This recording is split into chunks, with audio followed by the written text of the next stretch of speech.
I lost everything cheating. It's not worth it. I made the biggest mistake last year. I cheated on my wife of 7 years. It wasn't a lengthy affair. It was a weekend fling. A woman I work with. We were at a conference in California. I admit this woman is beautiful. I definitely lusted after her. She and I would chat at work. There was an obvious attraction, but never did I think to act on it. My wife and I had a strong marriage. I didn't feel neglected. We had a great sex life. Still am, very much in love with her. So when I read, there are signs. Not always. I was weak. I was attracted to this woman because physically, she was my type. The affair happened after a night of having dinner and drinks at the hotel. I honestly didn't have the plan to cheat. I walk her back to her room. We stood outside in the hall, talking for 30 minutes or longer. We ended up kissing. We ended up in her bed. We had sex twice that night. I take responsibility. I was as wrong. I'm married. She was single. I hate myself because I blew up my ex-wife's life. After the weekend, I was full of guilt. I didn't tell my wife because I was so afraid of losing her. The woman I cheated with wanted to continue this affair.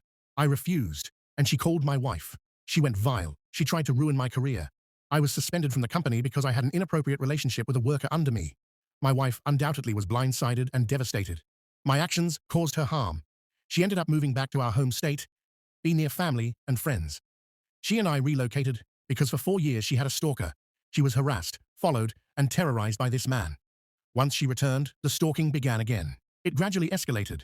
I didn't know of this. Her family didn't know either. She says she felt ashamed, and she felt her moving back was a burden on the family enough. So she said nothing. She was beaten and raped by this man.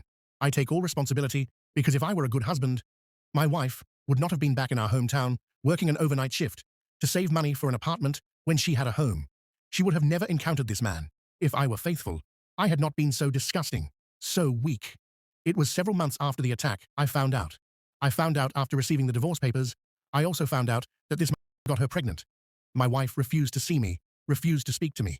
We have a now 4-year-old son, but during all of this, she had a mediator who sat with me when I saw my child. I sent money to an account for our son. I had 0 interactions with my wife. I missed her. I never had a chance to tell her I love her. I was sorry. I was sorry for destroying our family.